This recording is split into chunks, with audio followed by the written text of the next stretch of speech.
क्या नाम है?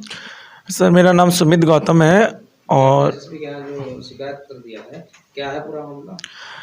सर मामला ये है कि मेरे पिताजी हैं श्री सतीश गौतम, जिनकी उम्र 60 वर्ष है।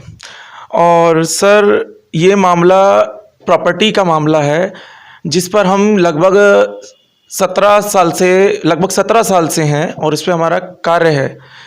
उस प्रॉपर्टी पर हमारा हाउस टैक्स बिजली का बिल कंप्लीट लगा हुआ है। इसके अलावा न्यायालय में इसका मामला चल रहा है, प्लस अमीन की रिपोर्ट भी सामने लगी हुई है। उसके बावजूद भी थाना नंदीग्राम की पुलिस मेरे पिताजी को 20 तारीख में बुलाती है। बुलाने के बाद में कहती है आपके पास जो भी कोर्ट के प्रूफ हैं वो लेके आइए। चौकी प्रभारी के पास मेरे पिताजी जाते हैं, मोटा चौकी है, और जाने के बाद में मेरे पिताजी को सीधे वो थाने ले जाते हैं। थाने ले जाने के बाद में मेरे पिताजी को बिना कहे सुने उनकी बात जाने एसओ साहब उन्हें जूता मारने की बात कहते हैं और कहते हैं कि इस केस को वापस लेगा या नहीं लेगा, इस प्लॉट को खाली करेगा या नहीं करेगा। मेरे पिताजी ने कहा सर ये मामला न्यायालय में विचाराधीन है, जब तक जो न्यायालय का आदेश आएगा मैं उसे मानूंगा। लेकिन एसएचओ साहब ने मेरे पिताजी की एक बात नहीं सुनी और 21 तारीख को 151 में चालान कर दिया। जबकि उन्होंने बुलाने के बाद में 151 का चालान करने का कोई अर्थात नहीं बनता। और जो कि जहाँ तक मुझे पता है मेरे पिताजी 60 वर्ष के हैं, उन्हें हिरासत में रखना भी शायद गैरकानूनी है। लेकिन सर ने मेरी बात नहीं सुनी। उस पर मैंने सर पे बात भी की। सर ने ये कहा कि सुन तू कौन है, ये वर्ड था उनका। मैंने कहा मैं इनका पुत्र हूँ। तो कहने लगे चिंता मत कर, तुम कितने भाई हो? उन्होंने पूछा, मैंने कहा 3 भाई है। तो उन्होंने कहा कि चिंता मत करो, ऐसे खाली नहीं करोगे, तुम्हें मैं बता दूंगा कल। जिसके संबंध में मैंने तुरंत ही सीएम पोर्टल पे इस बात को भेज दिया लिख करके कि सर मुझे संबंधित थाना टॉर्चर कर रहा है, कहीं ना कहीं जेल भेजने की, किसी भी जाल साजिश में फंसाने की बात कर रहा है।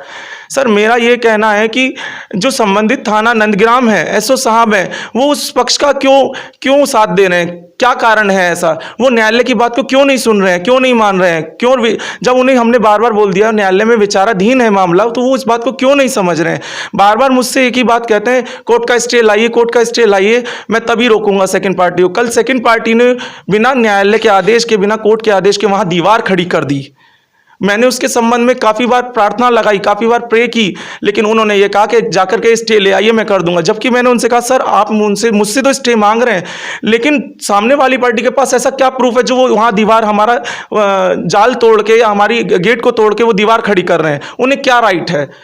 कितने सालों से आप वहाँ पर? 17 साल से हैं सर, लगभग 17 साल हो चुके हैं हमें वहाँ। और दूसरी पार्टी के भी 17 साल से आई उसमें? कभी नहीं सर, कभी नहीं। अगर आपकी मांग पूरी नहीं होती तो आपका अगला कदम क्या होगा? सर मांग पूरी नहीं होती तो इसमें सर यही होगा कि मैं उच्च न्यायालय पहुंचूंगा और जो दोषी हैं उनके विरुद्ध कार्रवाई की मांग करूंगा, क्योंकि हमें इसमें जान माल का भी खतरा है कहीं ना कहीं। क्योंकि मेरे भाई की शादी है, उन्होंने ये भी टारगेट किया है कि 354 उनके ऊपर धारा लगा दी जाए, और वो लगा भी दी गई है 22 तारीख में। उन्होंने कहा 17 तारीख में मेरी मेघना बंसल, पता नहीं कौन है, मैं नहीं जानता अभी तक भी, ना हम लोग मिले हैं, आज तक परिचित नहीं है, लेकिन उन्होंने ये कहा कि उनके कपड़े फाड़े गए हैं, अभद्रता की गई है। लेकिन जबकि ये तथ्य सारे गलत हैं, क्योंकि एसओ साहब ने ये बात पहले ही बोल दी थी तुम्हें किसी ना किसी तरीके से फंसाऊंगा। अगर 17 तारीख में ये वारदात हुई है तो अभी तक 20 तारीख में मेरे फादर को और हम सब लोग गए थे, तभी चालान क्यों नहीं किया 354 में? 22 तारीख में क्यों 354 लगाई गई, 354 क्यों लगाई गई? मेरा यही कहना है एसएसपी महोदय से, डीएम साहब से, या संबंधित जो भी अधिकारी हैं मेरे, मैं उनसे एक निवेदन करूंगा, हमें जान माल की खतरा है और इसमें प्लीज जांच करा करके दोषियों के ऊपर उचित कार्रवाई की जाए। एसओ साहब हमारा बिल्कुल भी साथ नहीं दे रहे हैं। एसओ साहब पता नहीं किस बात से, समझ नहीं आ रहा, बट मेरा परिवार बहुत दुखी है इस बात को लेकर के, क्योंकि मेरे घर में शादी है, 10 तारीख की मेरे भाई की छोटी की शादी है, और वो लोग पता नहीं नए नए षड्यंत्र रच रहे हैं।